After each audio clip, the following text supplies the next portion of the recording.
If we were to lose our skin, we'd just leak out into the world. If the membranes of our cells were to disappear, there'd be DNA and cytoplasm all over the place. It's important to draw boundaries between ourselves and the rest of the world.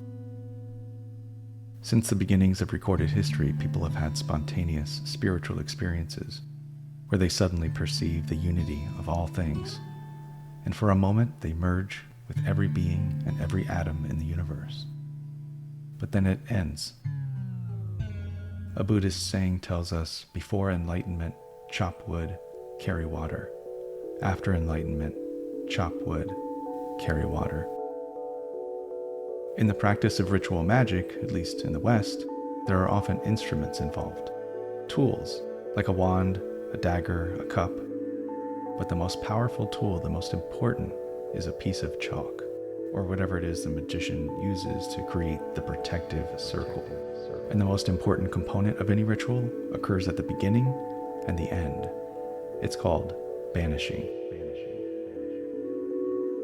The circle is there to draw a boundary between two types of reality: our ordinary linear rational reality based on the logic of cause and effect, and the reality of magic, non-linear, irrational, acausal, and the logic of that reality is dream logic.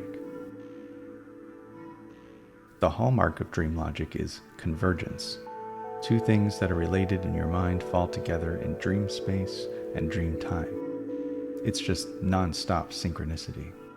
You know that your grandmother worked at a pasta factory in the 60s, and so you dream of opening a box of macaroni and finding that one of the noodles is shaped like her head.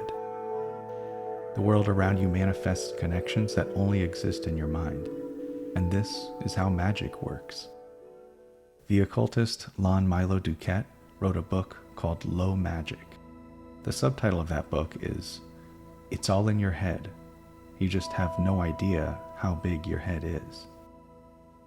The first banishing formally activates this liminal space where the ordinary world is suspended for the duration of the ritual.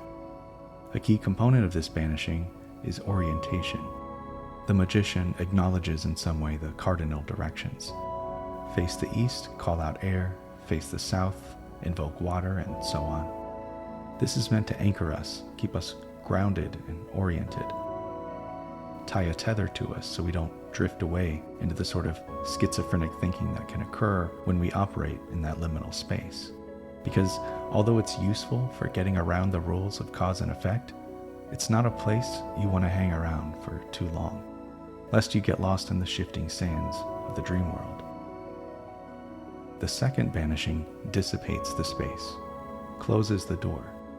The last thing you want is for that world to leak into our world. There are powerful energies in the dream world.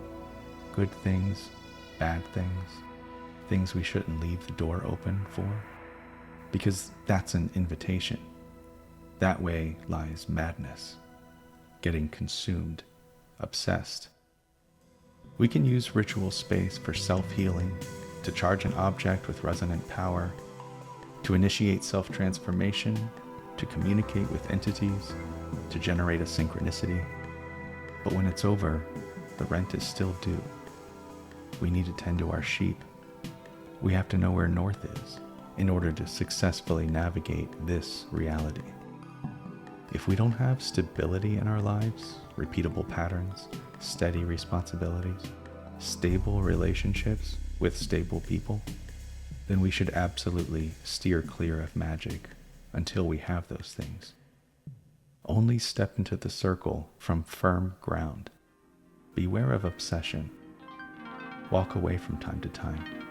Spend a few weeks or months touching grass. And remember the number one rule of mystical hygiene. What happens between banishings stays between banishings.